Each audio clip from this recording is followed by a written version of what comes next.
All right. Well, welcome everybody. It is a pleasure to be here to be able to host all of you today.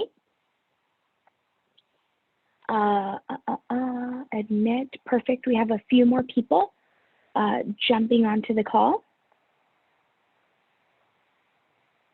Perfect. Awesome. So as everyone logs in, I'm going to go ahead and just mute everybody. And when we get to the question and answer period of our webinar, we will use the chat feature and other features that I'll explain to be able to interact and engage. Okay. So for those of you that just hopped on, you will see a notice of recording on your screen. We will be recording today's webinar, and we will be recording it for the purposes of posting it so that people in the future are able to view this and they're able to, learn from our experience. So just to let you know, if your video is on, if at any point you use your audio, all of that will be recorded and will be posted. With that being said, if you don't wish to be recorded, that's totally okay. You can turn off your camera, you can mute your audio, and you can use the chat box function to interact with us, to ask questions, and to engage throughout the course of our presentation. So today we're going to be talking about building relationships with families in the digital age. We put this topic together because it's so timely and it's so relevant right now. I don't think any of us ever really expected to be in a place where we would have to rely solely on digital communications to interact with the families that we serve. Whether you are interacting with them from a distance, while they're still kind of dropping off and picking up if you're still open, or whether you are sustaining digital communications and have closed in-person operations. This topic is really tailored to support the development of an understanding of what it means to bridge family engagement and the use of technology. One of the things that we do want to make sure that we're really clear about is that we don't want digital technology, we don't want apps, we don't want social media or anything that you use in terms of technology to replace the in-person communication that you have with families. It's the in-person communication that really is of utmost importance, and it is something that really is the foundation to building relationships. But with that being said, given everything that's going on right now, we feel that it's really, really important to talk about technology and to talk about how we can use it and how we can best support families through the technology that we choose to use in our programs. So I want to welcome all of you today. It's absolutely a pleasure. For those of you that don't know me or have never attended an in-person training with me, my name is Wendeley Escobar. I work for the Child Care Alliance of Los Angeles, specifically for Quality Start Los Angeles, and I am the Family Education Coordinator. My job is really to support with programming, training, professional development around family engagement. And so up until now, we've been doing in-person trainings where we kind of go over curriculum and we have the opportunity to engage and talk about what it really means to engage families in our programs. Unfortunately, we no longer have that opportunity right now in this moment, so we are hosting these webinars because even though, regardless of what situation you're in, whether you're closed, whether you're serving families from a distance, there's still opportunities to learn, and family engagement continues to be a core component of quality programming. So whatever it is that we can do to support you, to really engage you, and provide you with additional supports during this time, we're really excited to be able to do so. So before we kind of jump into our icebreaker and some of the content, we did want to make sure that we issue some friendly reminders so that we're all on the same page about how to interact with one another and how to really navigate our Zoom experience. So what's really important for us is interaction. Just because we're not face-to-face doesn't mean we can't interact with one another. So we want you to use the chat feature to make comments and to ask questions. If something comes up, if you have a question, whether it's related to what I'm saying or unrelated, please feel free to throw those in the comments in the chat box. Carter, who is also on this call and works closely with me, he will be monitoring the chat box and letting me know if there are any questions or any comments that pop up. An additional way to interact with us is to use the applause and the thumbs up feature to comment, and you can find that where you see your name. If your camera is off, the 3 little dots in the upper right-hand corner allow you to further engage, as well as there's some bottom, icons at the bottom that allow you to react. And then also I wanted to make sure that we are aware that there's going to be time for Q&A at the end. At the very end of our kind of exploration of the content, we're going to make sure that we have time to ask questions, to dive deeper into the content, and to really learn from one another, because I firmly believe that it's not just me that can provide the learning. This is a learning community, and we want to take the opportunity to share with one another our best practices, as well as some of the things that we're already doing in our programs. The second friendly reminder you'll see is to please share your complete name for attendance purposes. And again, in your picture or where your name currently is, the 3 dots at the top right corner, you can click those and rename yourself. So as we go through and mark attendance, we'll be using that name in order to make sure that people are checked in based on their attendance.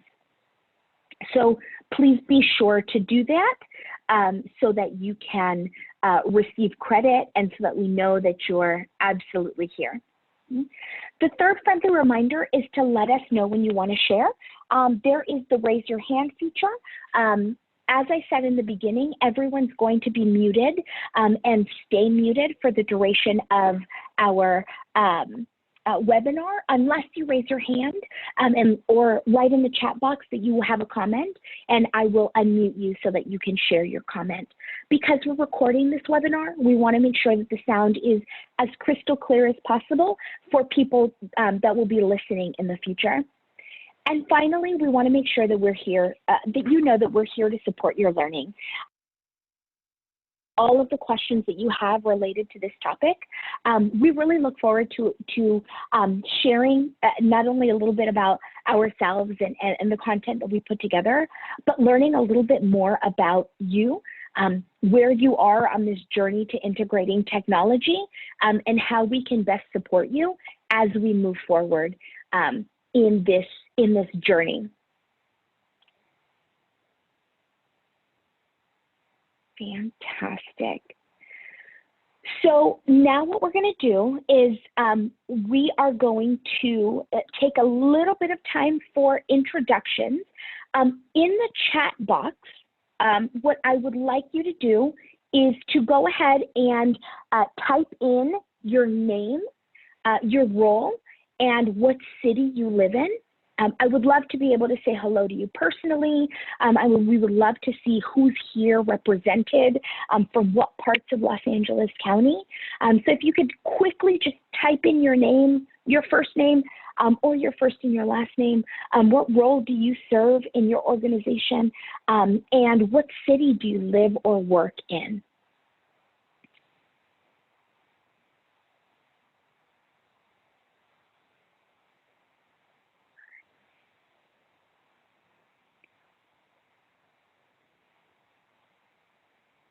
So I'm going to go ahead and give you all about a minute or two to find that chat box and kind of enter your information. Like I said earlier, for those that joined us, my name is Wendeley Escobar. I am the Family Education Coordinator at the Child Care Alliance of Los Angeles. I work specifically for Quality Start Los Angeles, And my current, my job is really to provide programming, to connect with people, and to support in the development of family engagement practices.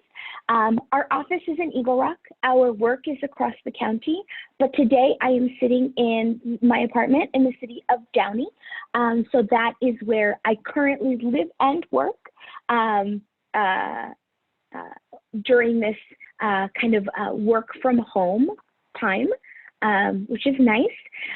So I see is it Miss Bami, who's a teacher of Head Start, Hacienda La Puente, Unified School District. Welcome, welcome. Miss Angela, who works as a mentor in Lancaster. Welcome. Ms. Melissa is a teacher, and she lives in Montebello, but she works in Long Beach. A little bit of a commute, but definitely manageable. Welcome, Miss Melissa. I see Ms. Marisol, who's a site supervisor in Santa Clarita. It's a pleasure to have you, Ms. Marisol. Hi, Ms. Maria from the YMCA of Greater Long Beach. She does family and community engagement. It's a pleasure to see you and to host you, well, virtually ECU today. And to host you today. I see Miss Sylvia, for the Director of Rainbow in a Cloud CDC in Long Beach. Welcome, welcome. Miss Susanna, who lives in Panorama City. She's a teacher from Around the Corner Childcare. Welcome. Miss Sarah, who's a support service provider in Lancaster. Welcome, welcome, Miss Sarah. It is a pleasure to meet all of you. I know I recognize some of your names. I might have chatted with some of you on the phone or seen some of you in trainings, but it's a pleasure to see you or virtually see you again today. So thank you for taking the time to introduce yourselves. Let's see. So our next slide, we're going to be doing a couple of icebreakers. So we have some poll questions, and I'm going to ask to kind of get your feedback via poll. The poll questions are completely anonymous, and they will pop up one at a time, and then I'll have a chance to share the results with you. So Carter, if you can help me with the poll questions again, that would be super helpful. I also see Miss Bria, who's a site supervisor at Rainbow in the Cloud CDC. Hi, Miss Bria. So what Carter's going to go ahead and open up the poll. Carter, if you can give me a thumbs up when it's open.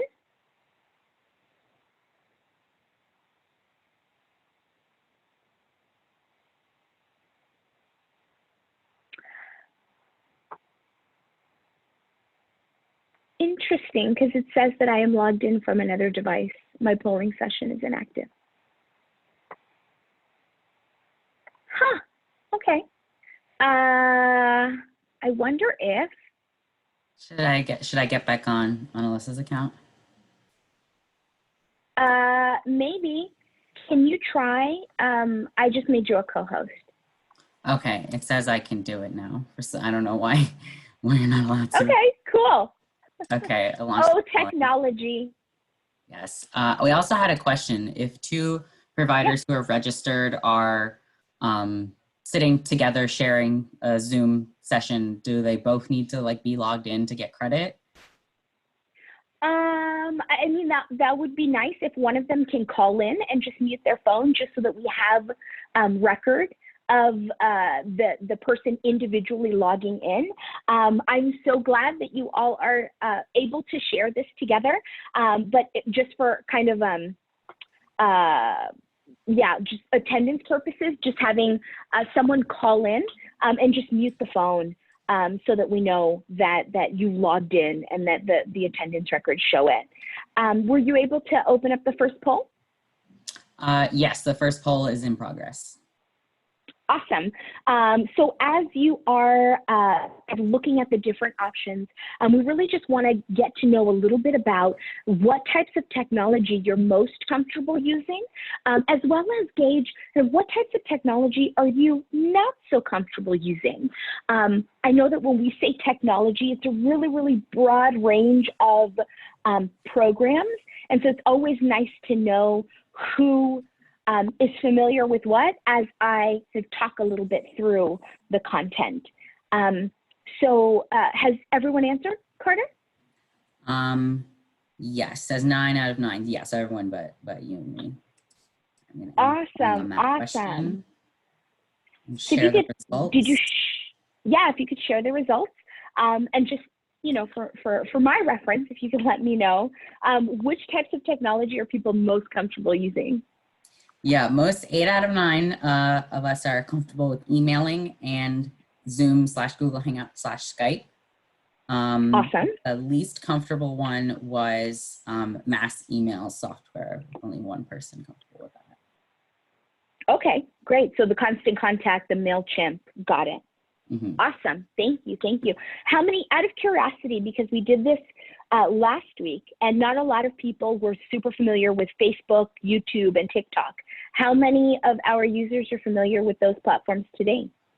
So with Facebook, Instagram, and YouTube, we have 5 out of 9. And Twitter, Snapchat, TikTok, we have 2 out of 9. Okay. All right. Cool. Thank you for that. So as Carter kind of shares the next poll question, it's always nice to know, people always throw around this whole, you know, use social media to engage families. But the truth is that there's a lot that we don't know about social media. And so it's always nice to know who does what, so that as I'm talking, I can be a little bit more explanatory when it comes to those specific social media platforms. So the next question that you're going to be answering, if it's not up already, is how often do you communicate with the families in your program digitally? And we're talking about, if you can think about kind of during normal time. Right now it might be more, it might be less, depending on your program, but if you're thinking about kind of normal operating time, how often is that?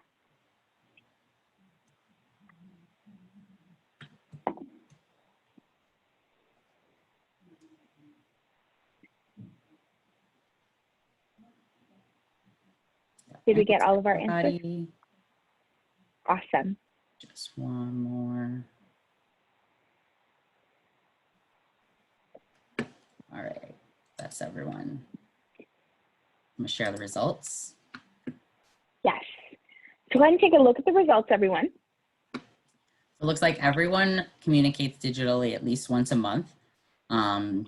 With 4 people 3 to 5 times a week, and 3 people communicating digitally daily, including weekends. Perfect. Awesome. Thank you. Thank you. So the reason why we ask these questions is because, you know, when we're talking about technology, there are some people that do use technology. Oh, you cut out first. Your audio cut out. People that only use it professionally. So as a result, they don't necessarily want to use it personally. As kind of, I've been in that situation myself, so I understand that. And so it's always good to know kind of what the scope of knowledge is of those that are sitting on the call as we kind of jump into this content. So now let's talk about engaging families through technology, through the use of technology. Okay. Awesome. So the benefits of technology, I know that there's a lot of talk around, you know, what are the benefits to using technology? Particularly in our field, there's sometimes technology is met with fear. Because we're afraid that if we introduce technology to families of really young kids, we're going to send the message that it's okay to put kids in front of a tablet or okay to put kids in front of a phone, and we don't want to send that message. Or there are some organizations that just don't know how to monitor and manage the technology use of their staff. And so it's easier to just say no technology at all than to create policies and procedures. But the truth is that there are a lot of benefits to using technology. When we use technology, we are able to engage with more families, and families are able to engage on their own time, at their own pace, and really based on their own level of comfort. There are really some families that, because of their work schedule, because of their family life, they're not able to come to the 9 a.m. or 8 a.m. coffee with the principal or parent meeting. They might not even be able to come to the 5 p.m. parent meeting or the 5:30 p.m. parent meeting. But if there's an element of technology, whether it's emailing them the presentation afterwards, whether it's allowing them to conference call in, whether it's doing these meetings via Zoom, then what you're doing is you're increasing access for families, which means that you're able to reach more families, and more families will get the information that you're providing, right? And remember that the goal of our meetings and the goal of engaging families is to provide them with information. And so technology provides us an opportunity to connect with families that wouldn't otherwise be able to be present so that they can receive the information that you want them to receive. Technology also creates opportunities for you to communicate with families across language barriers. The truth is that nowadays we serve a variety of different languages, and there are some of you might have families that speak 2, 3, 4 or more languages. And so one of the best practices when it comes to family engagement is to offer signage or communications in a family's primary language. But if we don't speak that language, it's really hard to do. That's where technology can support. Apps like Google Translate are really, really great at least getting a foundational translation that the parents can understand, and that can be used as a jumping off point for a larger conversation, as well as to build trust. And then finally, technology really acknowledges the unique abilities, capacities, and preferences of the families that you serve. The ease and the comfort when it comes to using technology varies from family to family, across generations, across family roles. So when we integrate technology into our communication, and remember I say integrate, not replace, right? So when we're integrating technology, when we're using technology in addition to the in-person meetings, in addition to the parent workshops, in addition to the face-to-face notes and communications, we're acknowledging that every family is unique. They have unique schedules. They have unique abilities to understand information. They have different preferences. Case in point, for example, one of the best examples I always use is myself and my mom, because we are very, very clearly separated in terms of generation. So my mom is the one that likes the flyers. She loves, she loves flyers. She loves written communication. She loves face-to-face interaction. And I love that too, but I love a good email. If you send me an email with a calendar invite, if you attach the flyer to the calendar invite, I'm much more likely to know about the event and attend versus if a flyer is sent home, because papers get lost when it comes to my son. My son is 12 and they still get lost, right? So it really just depends on the family. And it's really, really important to make sure that when you're using technology, you're getting feedback from the families that you serve, and you are really letting them know that you see them and that you understand what their preferences are, and you're willing to meet those preferences and meet those needs as you serve them. Another thing that we've talked about that's really, really important is promoting equity. So equity and equality are very, very different. And when we're talking about equity, we are really looking to provide families the support that they need based on their individual set of circumstances, which means that technology is not going to be for everybody. It's going to be for some, it might be for most, but it won't be for all, which means that you really have to consider how you use technology and what platforms you use so that you're really meeting the needs of the families that you currently serve, what they're comfortable with might not be what you're comfortable with. And what you're comfortable with might not be what they're comfortable with, right? So when we're thinking about equity and creating equitable programs, we want to consider the following. Not all families have access to the internet outside of their cell phones. So when we are picking apps that support communication, when we're picking apps that support interaction, virtual interaction, we want to make sure that they are mobile friendly. Not every family has access to an iPad at home or a laptop at home. There are some families that only have a cell phone, and the cell phone might not be the newest and the latest version, and it might have limited memory, which means that they might not be able to access some of the fanciest apps that you can potentially use, right? The other thing to consider is that equitable use of technology should focus entirely on supporting children and families. There are lots of family engagement apps out there. Some of them have really cool features. Some of them have lots of layers. Some of them allow you to do a variety of different things, including live stream into your classroom, send daily updates, send newsletters, send pictures and graphics.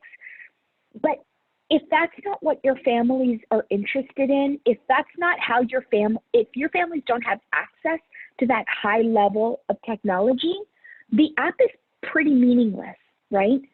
So as you are looking to identify ways to engage virtually with families, really think about, how can I best support my families with the use of technology? It might be just text messaging.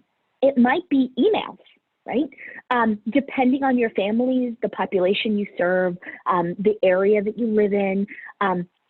Sometimes even our best neighborhoods, there are areas where their Wi-Fi signal or their access to internet is very spotty.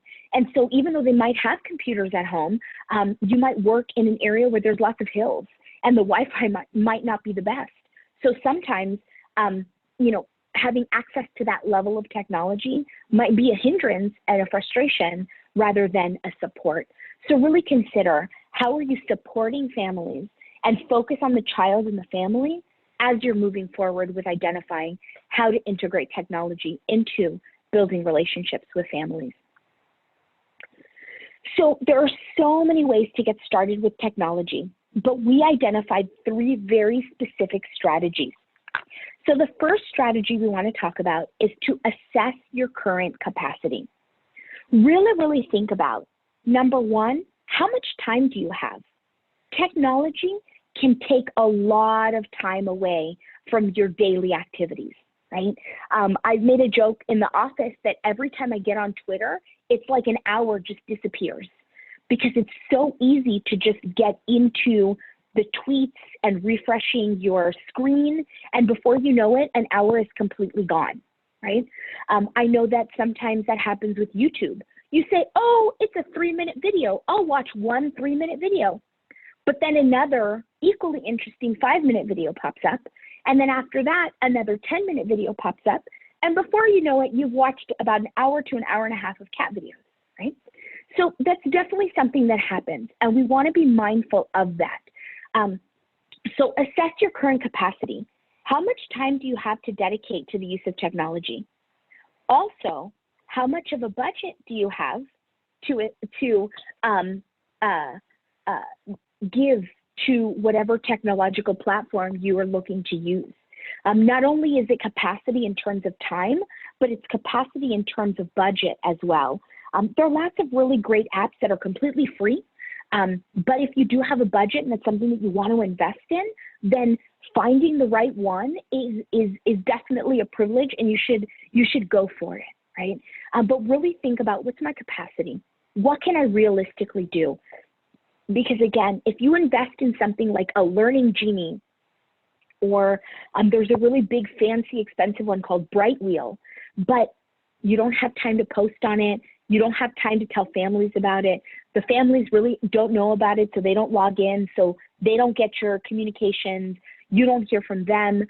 It turns into more of a struggle and a waste of time and resources than it does enhancing your program. The second strategy is to take time to gather information. If there is a platform that you're interested in, but you don't know a lot about, take the time to investigate. YouTube videos, Google, go on their website. Some of your, a lot of your family engagement apps, they have specialists that will do a tutorial for you. So they'll schedule a meeting with you, they'll walk you through the site, they'll answer all your questions, they'll allow you to do a demo. So integrating technology requires time. Please don't feel like you have to pick a platform and pick a method of digital engagement and go for it. Allow yourself the time to learn about the platforms. If you want to learn about Facebook and private Facebook groups so that you can do Facebook Live read-alouds with your families, if you want to learn about Instagram, if you want to learn about YouTube and kind of video creation software, take the time to do that. It is time consuming, but in the end, the more you know about the platform that you choose to use, the better you'll feel about using it, and the more you'll be able to engage with families. And then the third strategy that we want to be mindful of is to create and sustain open lines of communication with families. As you're thinking about technology, ask your families, what do they like? What do they want to see? What do they not like, right? There are some families that they don't want to receive text messages. They prefer emails. There are some families that don't want to receive emails or text messages. Call them or send them a flyer in person. Remember that technology does not replace, excuse me, does not replace face-to-face communication.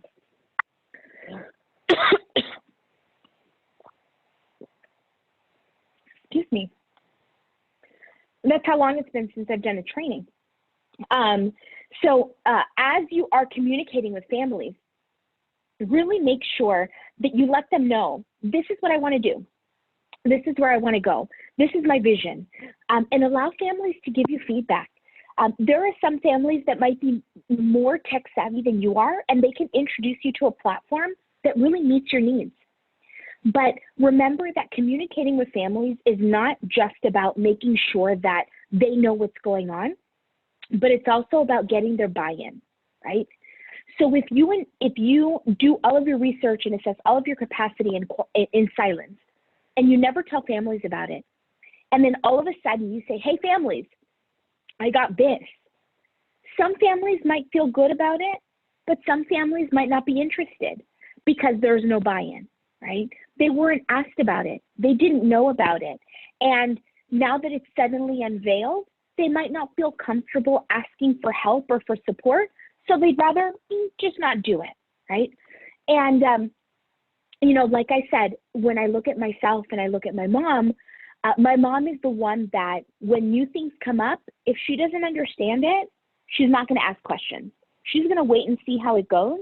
She's going to wait to see how long this lasts, and then she'll call me for help, right? I am the one that as soon as something comes out, I have all the questions. What is it? Where do I go? Who can help me? I read as much as I can. And that's just my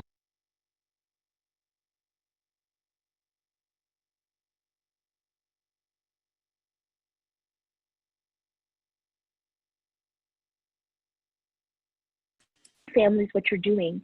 It serves to get buy-in as well for the families in your program.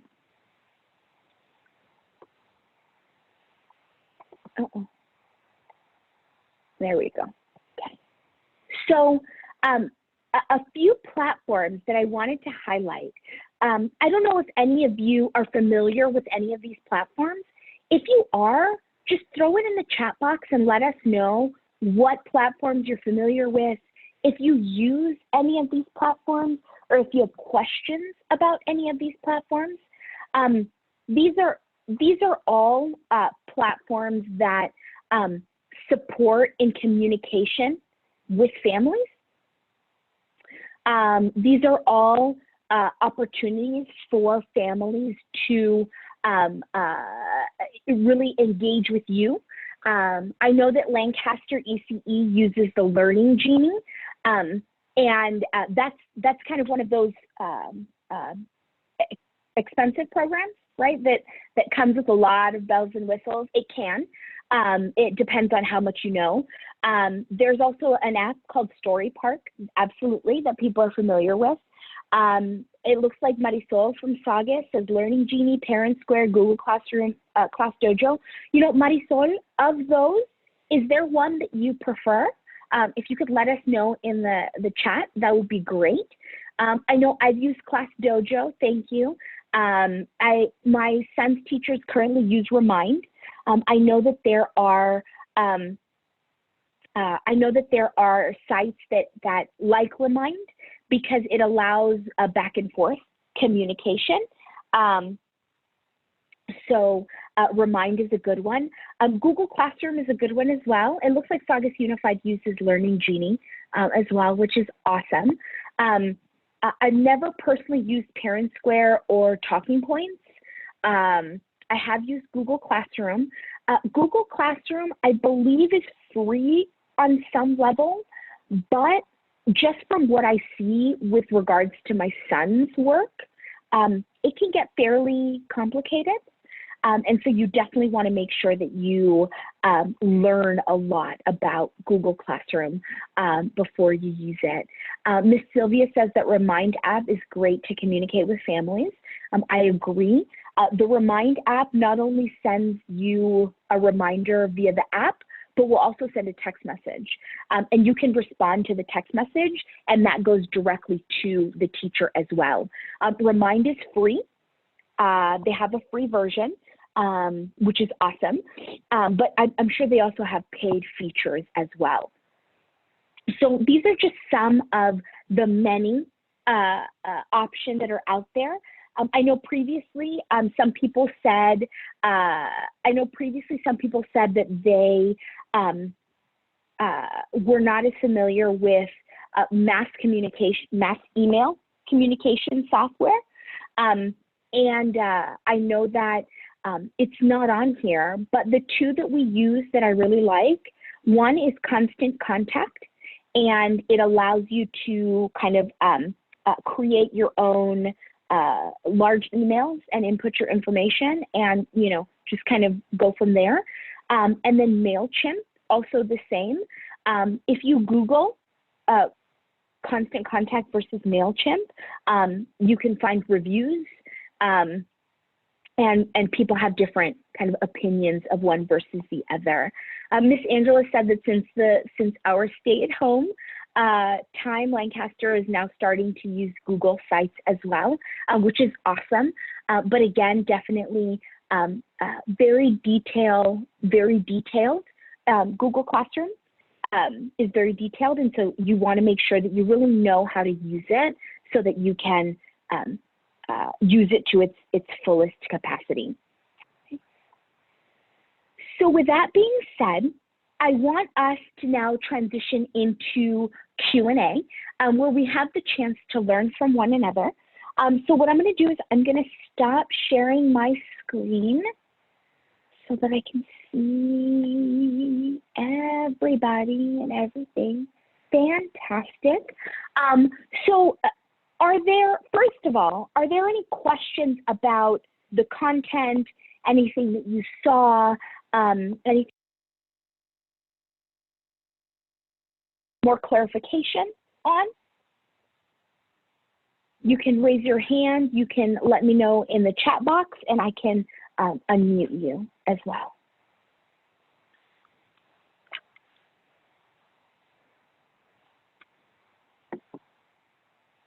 Awesome. Great. So the purpose of kind of keeping the content really succinct and really focused was because we wanted to leave room for questions and interaction, but also we wanted to make sure that we had the opportunity to kind of digest everything that was presented. So one of the questions, I know that there's been comments about of what platforms to use. One of the questions that I always have in the back of my head is, Based on where you currently work, I know some of you work for districts, some of you work for centers, some of you might serve different roles. How easy or how challenging is it to integrate technology in your communications with families?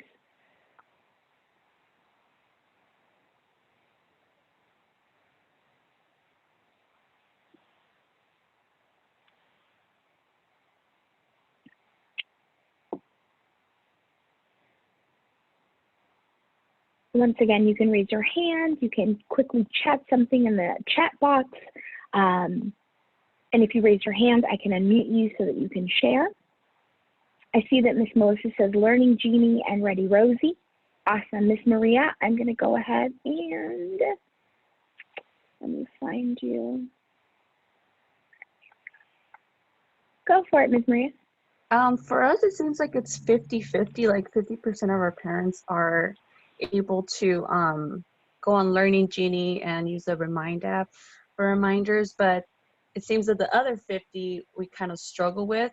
So it's like we don't want to leave the other 50 behind, but at the same time, because we have the other 50 and they're actually, you know, going on our Zoom like circle times, which is great. It's like we're kind of like in a limbo of like, what do we do? Like, how do we help the other 50% get on board? Absolutely. Do you know why they're not on board? Is it access to internet? Is it not interested? Some of them is access to a computer, which we're working on. So we were able to get some Chromebooks for them. The other part is just they just don't want to take the time. And so what we do is we give out lunch and breakfast, and we try to incorporate packets in there for the kids, so that at least the parents can have, you know, something physical to give to the kids. But there is a lot more that we can do if they can just go on Learning Genie and join the Zoom circle time. We're having a hard time engaging them in that way. Sure, absolutely. Thank you for sharing. I appreciate that. And definitely, you know, as I see some of the comments about, you know, most families don't have access to internet, you know, there are lots of different barriers to families accessing digital communications. Remember what I said before, oftentimes, and especially when it comes to kind of like larger districts, larger organizations, they make decisions based on what they think would be the best without polling families first. And so oftentimes what happens is we think that families are going to really like it and oh, it's going to be really cool, and Learning Genie has a lot of different options for us, but then it intimidates families because it seems to be a lot. Or the app requires a computer, which they don't have, or it takes up a lot of bandwidth on their phone, or it takes up a lot of memory as an app, and they just can't download it, right? So sometimes when it comes to technology, it's not just about picking the one thing. It's about maybe picking a few things to increase access to a variety of different families, right? And so maybe for some of those families, it would be if you could record the Zoom videos, the Zoom circle times, and then send them out via email to the families. Or I know that sometimes if you can send out a video, what we do is we have a Dropbox, and the Dropbox creates a link that anybody can access just to view the video. And so we put the video, this is what I've done, is I put the video in Dropbox, and Dropbox is an app that you can get. You can also access it on a computer, and then you can share the video using a link, and you can text that link, you can email that link, you can post that link on your social media, and it allows you to be able to connect with families, or at least offer them the opportunity to see what it is that you do, and kind of go from there. You know, I always think about my mom, and every time I tell her, oh, my son, you know, Isaiah has a Zoom call or he has a Zoom school, my mom just looks at me and all of her questions are, Is it safe? Can somebody hack it? Who's watching? Are they recording? So my mom has all of these questions that I would never, ever think about. Never has it ever crossed my mind that someone is going to hack into one of my son's Zoom classroom meetings, take a screenshot of his face, and plan to kidnap him somewhere. But that is something that my mom has thought about. So I use that to say, sometimes families, they hear stories, especially when it comes to watching the news or their family members. You know, I've heard families that say, you know, I had a cousin who had a friend that told me, insert story here, and that impacts their comfort level with social media, with technology. And those are things that, because we never have conversations about them, we don't ever really know about until maybe it comes out in a casual conversation. I see that Miss Angela said that she created a YouTube channel for the families. So a quick question for you, Miss Angela, if you want to hop on, I can unmute you, or you can kind of share your answer via chat. How did you go about choosing YouTube? Did you have to learn how to make videos using a software? Was that really easy for you? Because we use Google as a platform in Lancaster School District, we've trained all of our teachers in Google, and that was part of one of our trainings. So they're taking that a step further, and some of them are recording themselves, reading books, or doing, I have one teacher doing butterfly experiments with her kids via YouTube, you know, with her class, and sharing that. Yeah. So it's a learning experience, and some teachers are more apt to it and others aren't. So we're just letting them, as long as it's on our you know, channel, we're good. Absolutely. Now, is it a requirement for you, for the teachers? Okay. No, it's optional. Okay. Okay. Awesome. Have you gotten feedback from the families about how they're liking it? I personally haven't, but I know some of the teachers, I mean, the one teacher that did the butterfly, some of her classes, her parents have reached out, and they appreciate that. That's fantastic. Yeah, I mean, I think, you know, as you, thank you for sharing, Ms. Angela, I really appreciate it.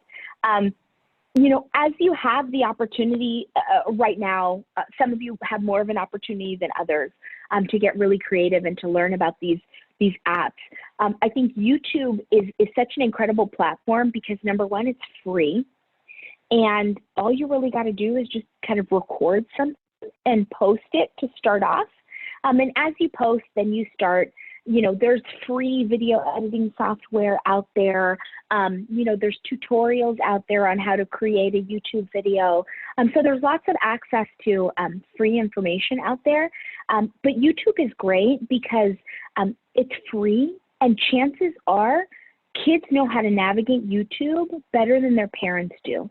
So if you tell a kid, hey, we're on YouTube, look for your school, the child will usually is able to navigate YouTube and guide their parent as to how to navigate it, what to search for, and to be able to find the channel. I know that my son is a whiz on YouTube, and he finds he's been able to read books because he's found videos of people reading them to him on YouTube. And so anything that you can find on YouTube, it's there.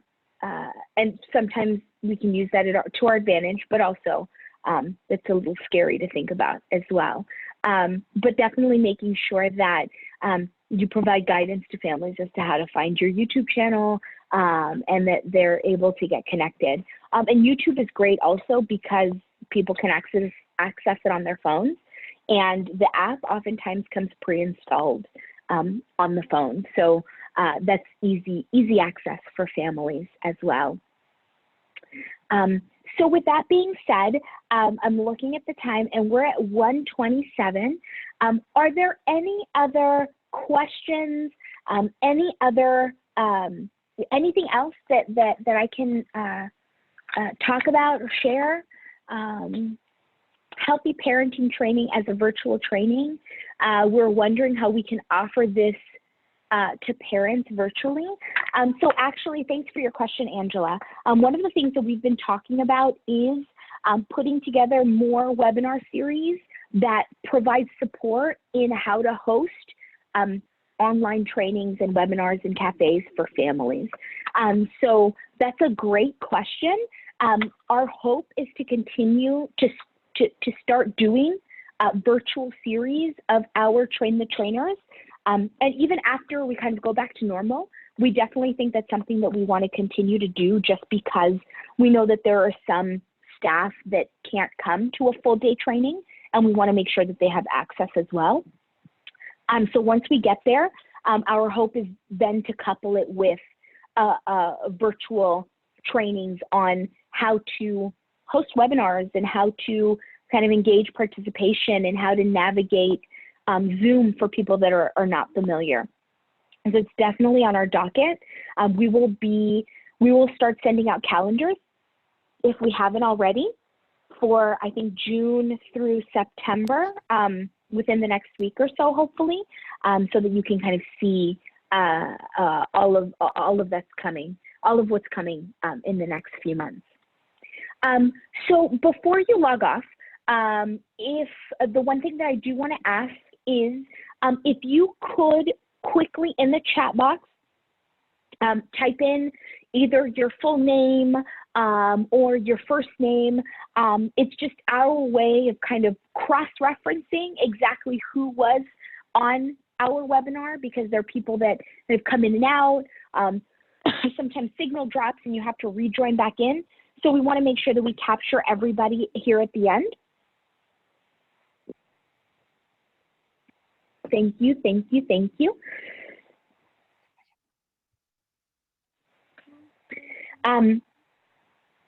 Thank you all for joining today. Thank you all for your time. I hope you learned something. I hope you were able to take something from today.